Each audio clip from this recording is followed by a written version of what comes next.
Bueno, buenos días. La clase que voy a comentar es de espondiloartropatías seronegativas. Las espondiloartropatías seronegativas comprenden un grupo de enfermedades autoinmunes inflamatorias que tienen expresión fenotípica diferente, pero que comparten algunos datos clínicos que permiten agruparlas o considerarlas entidades que tienen fenotipos superpuestos. Los datos comunes a estas enfermedades incluyen una artritis periférica asimétrica, mayor compromiso de miembros inferiores, compromiso axial, fundamentalmente la presencia de sacroileitis, la presencia de entesitis, es decir, la inflamación en el sitio de inserción de los tendones, la presencia de dactilitis y de uveitis anterior. También estas enfermedades se caracterizan porque tienen agregación familiar, porque tienen un complejo de histocompatibilidad mayor, especialmente el HLA-B27, que es bastante característico de las mismas, por la ausencia de nódulos subcutáneos y de factor reumatoideo. La presencia de HLA-B27 positivo puede estar en el 8% de los caucásicos, en condiciones normales. Aproximadamente solo el 10% de ese 8% podrán desarrollar una espondiloartropatía seronegativa, que se asocia a distintas expresiones. No siempre es el cuadro completo, sino que a veces pueden tener artritis relapsante o crónica, uveitis anterior aguda, aortitis, sacroileitis o espondilitis, configurando o no a veces los síndromes completos. ¿Y cuáles son los síndromes completos o las entidades del grupo? La espondilitis anquilosante, la artritis psoriásica, las artritis reactivas, las artropatías enterópticas. En cuanto a la espondilitis anquilosante, es una enfermedad sistémica inflamatoria crónica que empieza antes de los 40 años, predomina el sexo masculino y su característica dominante es la presencia de un dolor lumbar inflamatorio. Hay entonces compromiso articular y axial, y por otro lado también va a tener como parte de este grupo entesitis y un HLA-B27 positivo en cerca del 95% de los casos. En cuanto a la patogenia de las espondiloartritis en general, están mediadas por el sistema inmunodaptativo innato y en las lesiones inflamatorias están presentes macrófagos, linfocitos B y linfocitos T, y hay un despliegue importante de citoquinas aumentadas que están involucradas en estas lesiones, que incluyen el TNF-alfa, que se encuentra en la membrana sinovial, articulaciones y entesis, y la interleuquina 17 y 23, que también están presentes en entesis y piel. Y la importancia de estos hallazgos de citoquinas es que el bloqueo terapéutico de las citoquinas disminuye la inflamación, con lo cual uno, viendo cuál es la zona o el impacto más importante de esta enfermedad, podría ser como un tratamiento a medida para cada paciente. El dolor lumbar bajo que nosotros tenemos que tener presente para toda nuestra actividad clínica es discriminar o diferenciar entre el inflamatorio y el mecánico. El inflamatorio es el característico de estos cuadros, el mecánico es más característico de la artrosis. La edad de inicio del inflamatorio es menor de 40 años, con una rigidez matinal que siempre va a ser mayor de 1 hora. El dolor es siempre nocturno, no calma con el reposo y exacerba justamente con el reposo y mejora con el ejercicio. Cuando uno piensa en la movilidad, va a estar progresivamente limitada a todos los movimientos de la columna, a diferencia del dolor mecánico, generalmente compromete más la flexión. Una cosa también característica del dolor inflamatorio es que la expansión torácica está disminuida. Las articulaciones interapofisarias, los cuerpos vertebrales, los discos intervertebrales y el ligamento longitudinal anterior. Vemos que el proceso de inflamación comienza en las articulaciones interapofisarias y en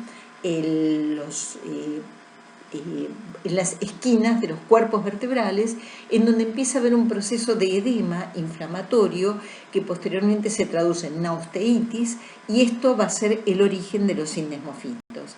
Posteriormente, esa inflamación, a medida que va avanzando, se va fusionando y genera las características típicas de estos pacientes y una postura muy característica que es la postura en esquiador. Esa postura enisqueadora incluye la rectificación de la curvatura lumbar, la cifosis dorsal, la anteropulsión cefálica, la disminución de la expansión torácica y progresivamente, cuando hay compromiso periférico, vamos a encontrar que también hay flexión de las caderas y flexión de las rodillas.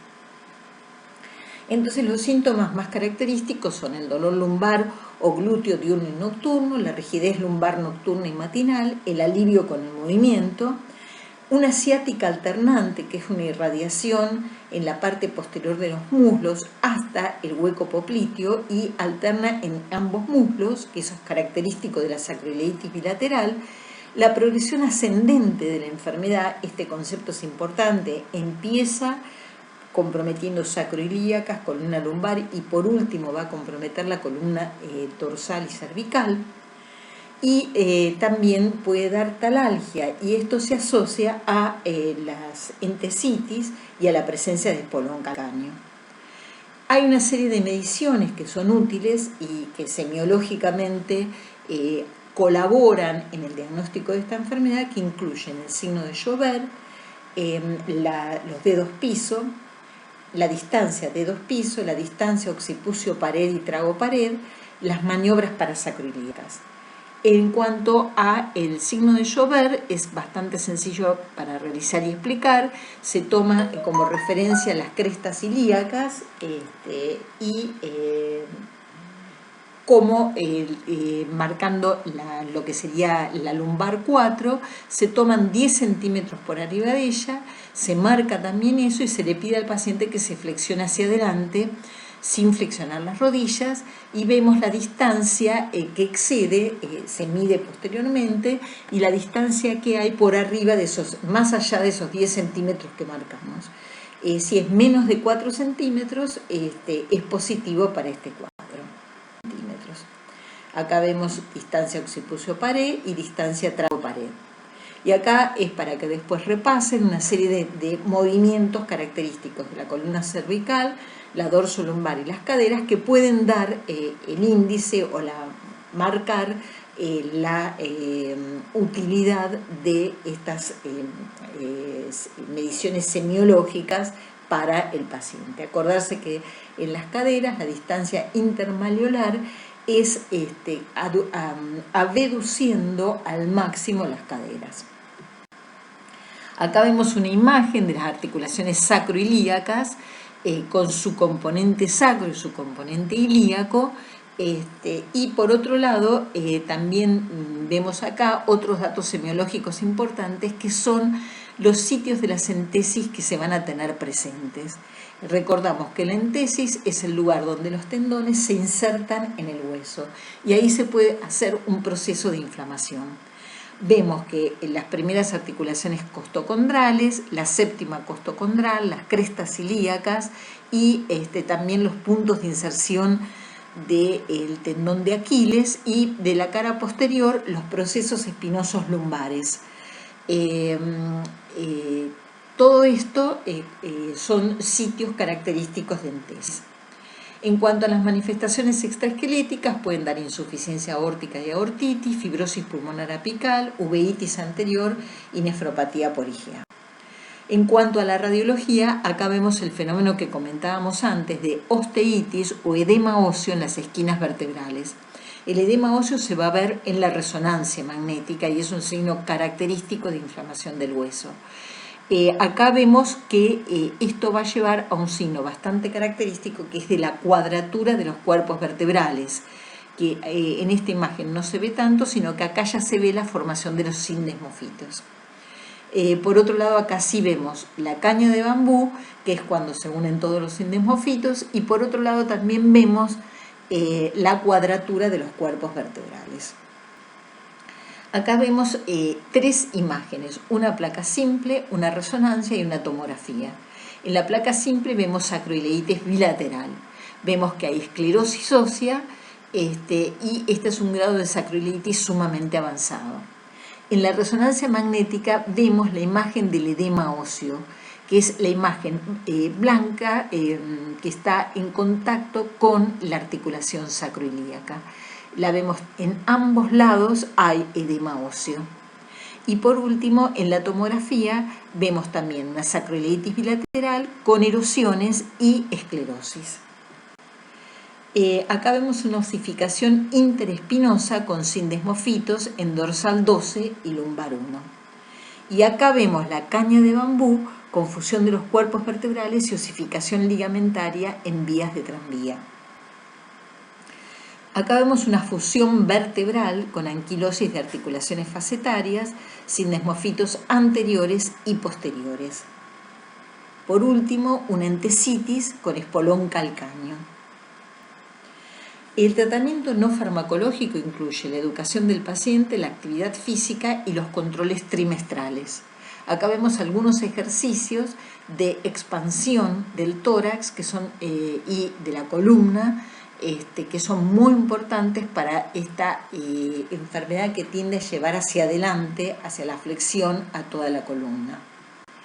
En cuanto al tratamiento farmacológico, acá tenemos un algoritmo que tiene vigencia actualmente y que es que lo más importante es poder aclarar que la conducta terapéutica muchas veces no es la misma cuando predomina el componente axial que cuando predomina el componente periférico. Siempre la primera conducta va a ser darle un antiinflamatorio no esteroideo más todo el tratamiento no farmacológico que abarca la educación, ejercicios, la terapia física, la rehabilitación, y si el compromiso axial no mejora, sabemos que las drogas modificadoras de enfermedad no lo van a mejorar, así que el paso siguiente es agregar un agente biológico. Dentro de estos se empieza con las drogas anti-TNF-alfa. Siempre tenemos que tener presente que los pacientes van a necesitar analgesia y eventualmente apoyo quirúrgico para corregir deformidades.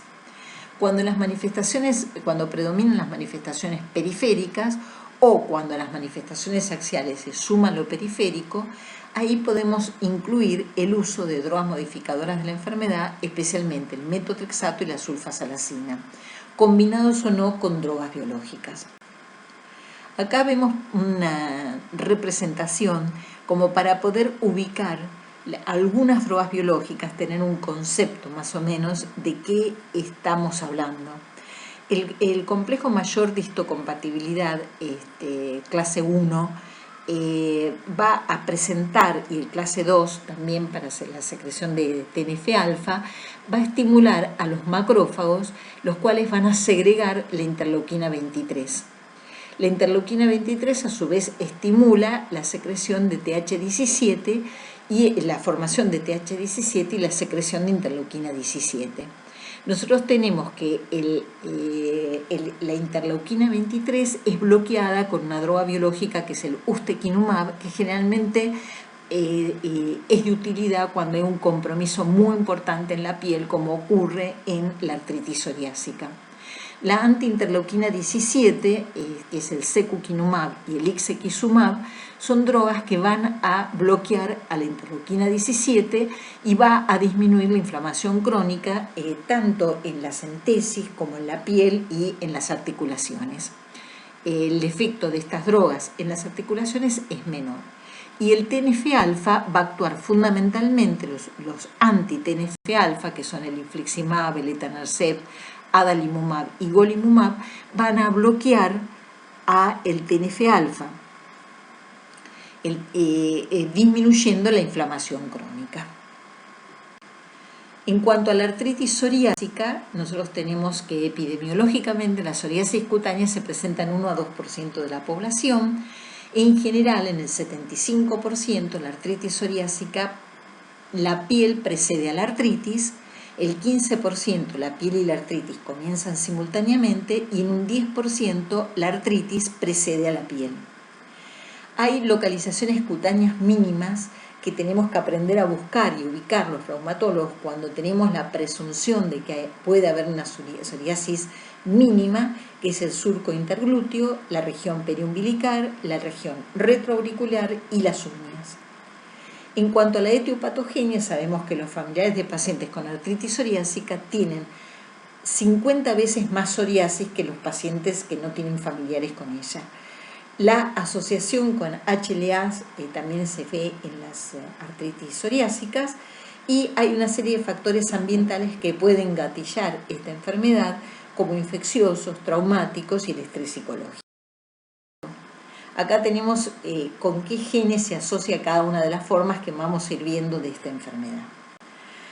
¿Cuándo vamos a sospechar una artritis psoriásica? Cuando hay historia familiar de psoriasis, cuando hay una artropatía oligoarticular asimétrica, cuando hay compromiso de las articulaciones interfalángicas distales, la presencia de dedos en salchicha, que es una tenosinovitis, la presencia de uñas en dedal, que son las uñas que presentan diferentes orificios, la ausencia de factor reumatoideo y la ausencia de nódulos cutáneos.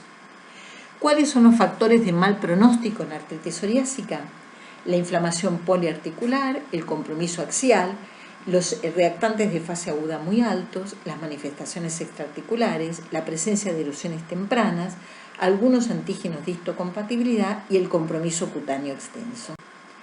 La clasificación de Molly-Wright la divide en muchas formas, se la llama la gran simuladora. Hay una forma clásica, mutilante, una forma poliarticular, oligoarticular y espondilítica. Las formas más características son las más específicas, son las menos frecuentes. Por eso vamos a empezar, también el cuadro puede acompañarse de entesitis y dactilitis, y acá vemos un ejemplo de dactilitis del cuarto dedo de la mano izquierda. La forma más frecuente es la oligoartritis asimétrica, que se ve en el 70% de las artritis psoriásicas, que afecta una articulación mediana o grande y una o dos más de articulaciones pequeñas, y puede relacionarse con un traumatismo y cursa con dactilitis. Acordar que oligoartritis implica 4 o menos articulaciones inflamadas. Acá tenemos una artritis psoriásica de ambas rodillas. Vemos que en esta situación es muy fácil confirmar el diagnóstico, porque tenemos la tumefacción importante de las rodillas y la presencia de las típicas lesiones psoriásicas, escamosas, en placas, muy características y muy fáciles de diagnosticar. Pero no siempre, acordémonos que la psoriasis está visible. En la forma poliarticular, que es símil reumatoidea, se ve en un 15% y se diferencia de la reumatoidea en la ausencia de nódulos y factor reumatoideo, en la presencia de compromiso de las interfalángicas distales, y también puede provocar una anquilosis importante. Acá vemos que una muestra de que la artritis psoriásica es muy destructiva, compromete articulaciones metacarpofalángicas, interfalángicas proximales e interfalángicas distales, que esto es lo que la diferencia fundamentalmente de la artritis reumatoidea. La forma clásica es la que compromete las articulaciones interfalángicas distales de manos y pies. Es menos del 5% de los casos y generalmente se asocia a un típico compromiso unguial. El compromiso unguial es muy variable. El más característico son las lesiones puntiformes, que es lo que se llama uña en dedal, que se dice que tiene que haber más de 20 puntos para considerar que puede ser sugestiva de psoriasis, un estriado vertical con o sin compromiso del borde libre, la distrofia unguial y la onicolisis. Muchas veces estas lesiones se confunden con micosis. Por eso siempre es importante hacer una búsqueda de hongos previo al diagnóstico. La forma mutilante es una forma grave, muy poco frecuente, con osteólisis y destrucción articular, que determina una grosera deformidad y gran limitación funcional, con dedos telescopados o subluxados. Acá tenemos un ejemplo del telescopaje de los dedos, que es cuando hay una lesión tan importante que es como que un dedo se fuera introduciendo dentro de, al lesionarse las articulaciones interfalángicas proximales y distales, se van compenetrando un dedo adentro del otro, como si fuera un telescopaje. La forma espondilítica es muy semejante a la espondilitis anquilosante, se presenta en un 20% con o sin compromiso periférico y tiene una distribución asimétrica en sacroiliacas y columna. Es decir, que uno de los datos relevantes es que en general, a diferencia de la espondilitis anquilosante, es asimétrica. que en general dijimos que la espondilitis anquilosante afecta en forma ascendente sacroiliacas, columna lumbar y por último columna cervical. En cambio, la espondilitis de la artritis psoriásica puede comenzar por la columna cervical, da menos dolor de espalda y menos embaramiento. Pero son pacientes embarados. Recordamos las características del dolor inflamatorio: menor de 40 años, más de 60 minutos de rigidez, siempre hay dolor nocturno, mejora con el ejercicio, limita toda la movilidad de la columna y limita la expansión torácica. En el laboratorio, la artritis psoriásica se va a acompañar de eritro y PCR elevadas, puede haber hiperuricemia por la producción de muchas células de la piel y de escamación, el factor reumatoideo siempre negativo y puede haber un HLA positivo.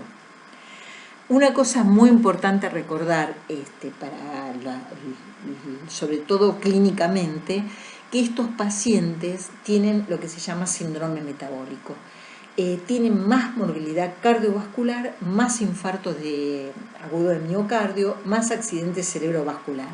Y esto se relaciona con que hay aumento de la activación endotelial, con que hay insulinoresistencia, dislipemia, reactantes de fase agudo persistentemente elevados y hay una movilización de citoquinas proinflamatorias que condicionan este proceso inflamatorio sostenido.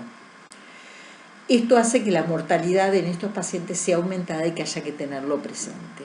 Bueno, acá vamos a mirar lesiones destructivas de lápiz en copa. Esto es que las erosiones de la artritis psoriásica son muy características y hacen que se vaya como afilando en una punta de lápiz el extremo distal de la falange proximal, y esto vaya generando por otro lado, en la otra falange se va produciendo como una copa y queda esta imagen característica de la punta del lápiz en una copa. Vemos que estas lesiones son relevantes y comprometen metacarpofalángicas, interfalángicas proximales y distales. Acá vemos señalado por las flechas los procesos de afinamiento de la falange proximal, de la primera falange, que van a llevar a la forma de el lápiz en copa, tanto en manos como en pies. Y por otro lado también vemos un proceso de destrucción del extremo directamente de las falanges. En la espondilitis anquilosante vemos la sacroileitis bilateral. En la artritis psoriásica vemos una sacroileitis unilateral y vemos que una articulación está inflamada y la otra es normal.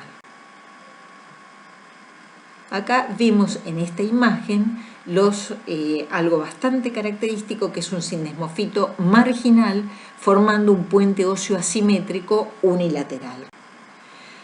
Para una clasificación para tener presente podemos tener una espondilitis psoriásica con o sin artritis periférica sin compromiso axial o artritis psoriásica con entesitis predominante. Y cada una de estas va a requerir un diferente tratamiento. Pero en líneas generales utilizamos antiinflamatorios no esteroideos. Como dimares convencionales podemos usar generalmente el metotrexato, que responde bien lo articular y la piel, pero no lo axial, la sulfasalacina, que es muy útil para las entesitis, y la leflunomida. Y para el compromiso axial, la entesis y la piel, utilizamos DMARDs biológicos. Y dentro de estos, el anti-TNF-alfa, anti-interleuquina 17, anti-interleuquina 12-23, que es el ustekinumab. Bueno, vamos llegando a la artritis reactiva, que es una enfermedad sistémica que no está limitada a las articulaciones. Es una artritis estéril, es decir, que no hay germen en la articulación. Es, como su nombre lo indica, es reactiva a una infección que ocurrió en cualquier otro lugar. Es decir, que es una artritis estéril pos una infección distante. La enfermedad gatillo puede ser a nivel del tracto gastrointestinal, fauces o urogenital. pero a veces puede no detectarse la infección precedente e intuirse que pudo haber existido. Dentro de los agentes infecciosos relacionados tenemos los bacterianos, y dentro de los bacterianos los entéricos, fundamentalmente la Salmonella enteritidis, la Yersinia y la Shigella, genitourinarios, clamidia, ureoplasma y la Neisseria gonorrea. Dentro de los virales encontramos las distintas hepatitis y parvovirus, la rubiola, varicela. Generalmente todas las afecciones virales pueden dar un componente articular. Y dentro de los parasitarios mencionamos a las giardias, blastomices y el Strongyloides sternaris. Las características de la artritis reactiva incluyen un intervalo de 1 a 2 semanas entre la infección y la artritis, el curso autolimitado, el cuadro clínico articular, que es semejante entre ellas, y la presencia de manifestaciones extraarticulares. Hay reactantes de fase aguda elevados, y como todas estas artritis seronegativas tienen factor reumatoideo negativo y pueden asociarse con un HLA-B27. La presencia del HLA-B27 predispone al desarrollo de artritis reactiva. Entonces es asimétrica, predilección por grandes articulaciones, especialmente miembros inferiores en 80-90% de los casos, es oligoarticular, menos de 4 articulaciones, se asocia a tendinitis y a lumbalgia. El curso de la artritis reactiva depende de la infección desencadenante, puede ser corto y autolimitado, recurrente, continuo, más de 6 meses.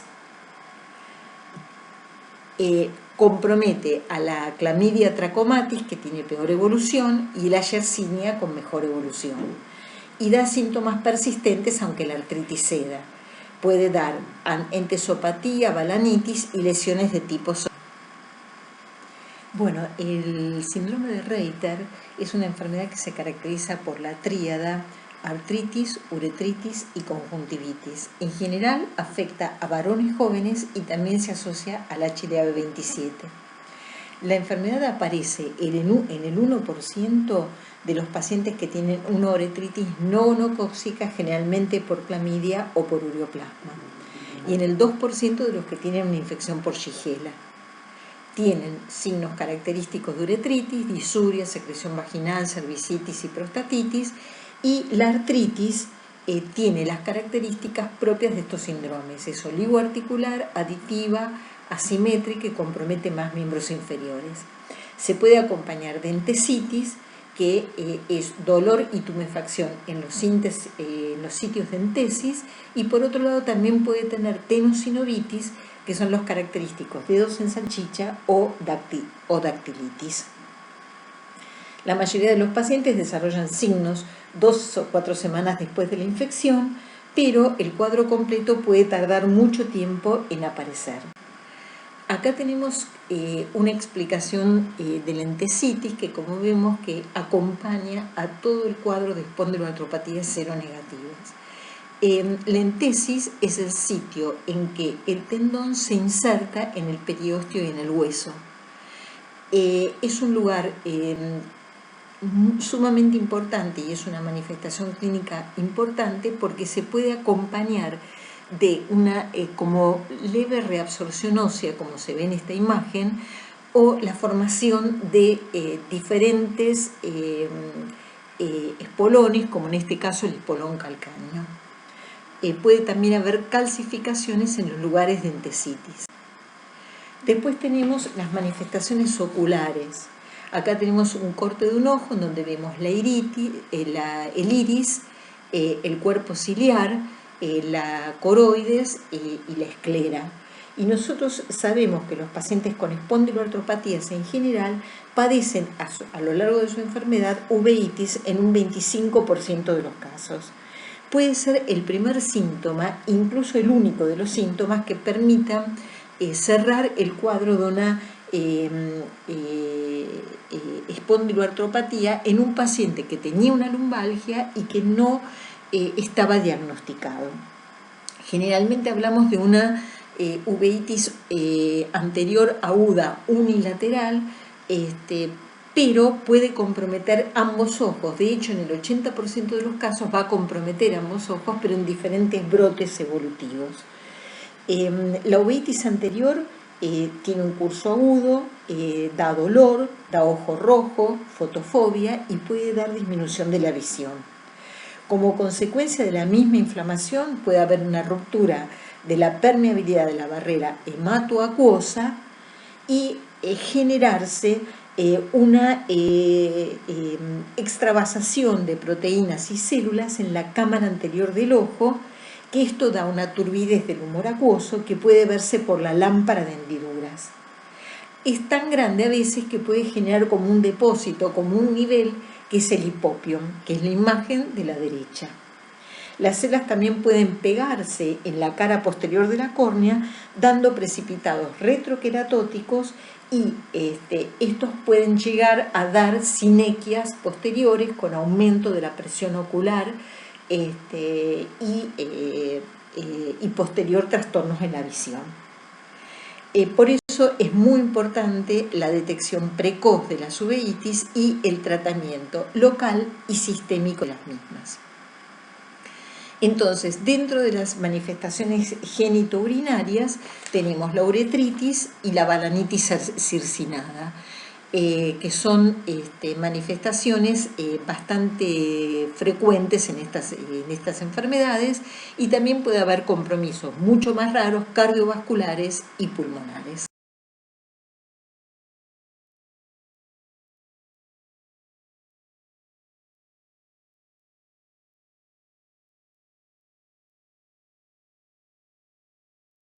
Y también tenemos úlceras, que es otra manifestación cutánea de estas enfermedades. Desde el punto de vista radiológico vamos a tener el compromiso de las articulaciones periféricas con periostitis, como vimos en la imagen, y por otro lado también vamos a tener las manifestaciones del compromiso axial, con sacroileitis asimétrica, pocos endesmofitos y asimétricos, y puede haber hiperostosis de los cuerpos vertebrales anteriores. Acá tenemos una imagen de los endesmofitos con una característica asimétrica, gruesos desprolijos, y el espolón calcáneo que comentábamos, con periostitis. En cuanto al tratamiento, vamos a tener que se usan AINES a dosis plenas durante varias semanas, corticoides para la artritis periférica severa o el compromiso cardíaco y corticoides intraarticulares para las mono u oligoartritis. Siempre tenemos que brindar una información adecuada, recordar que es recurrente, que puede ser desencadenada por infecciones, así que estar alerta a las infecciones e incluir la rehabilitación.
Reactiva crónica.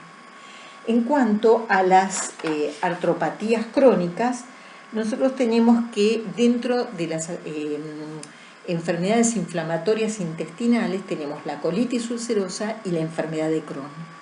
Se presentan en general en adultos jóvenes con una relación 1 a 1 entre hombre y mujer, tienen agregación familiar y son HLA-B27 negativo.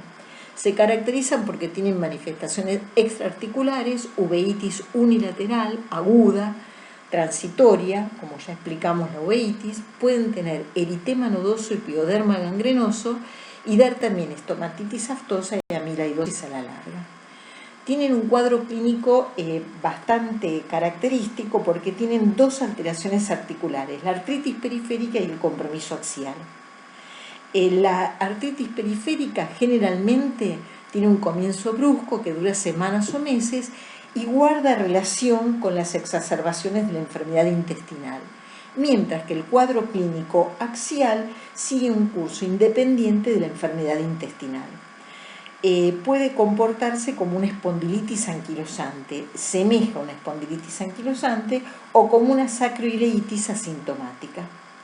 El tratamiento de la enfermedad reumatológica se basa en la aplicación de distintas medidas generales y antiinflamatorias. A modo de resumen, la clasificación del grupo ASAS, que es el grupo que estudia las espondiloartropatías, para el compromiso axial nos está diciendo criterio universal y necesario, dolor de espalda inflamatorio, con las características del dolor lumbar inflamatorio. Y dos vías de acceso a este diagnóstico: por la presencia de sacroileitis en imagen, con lesiones activas o con cambios radiológicos en la radiografía convencional, o la presencia de un HLA-B27 positivo. Pero en ambas situaciones, aparte, es necesaria la presencia de otros signos de espondiloartropatía, incluyendo artritis, entesitis, dactilitis, psoriasis, colitis ulcerosa, uveitis, la historia familiar, la presencia de la proteína C reactiva elevada. Y por último, para las artritis, también cuando tenemos una artritis generalmente asimétrica, que compromete fundamentalmente miembros inferiores, en presencia o no de entesitis y dactilitis, vamos a orientarnos a esas espondiloartropatías en la medida en que tenga otros signos asociados: la presencia de psoriasis, de enteropatías inflamatorias, la presencia de, por supuesto, el HLA-B27, la presencia de los datos radiológicos, la historia familiar de espondiloartropatías. Bueno, esto es a modo de recordatorio para que puedan tener un elemento para seguir viéndolo. Y desde ya, bueno, muchas gracias y aprovechemos para también agradecer a todo el personal sanitario que está en este momento trabajando activamente para poder asistir a los pacientes que están con coronavirus. Bueno, muchas gracias y espero que les haya sido útil.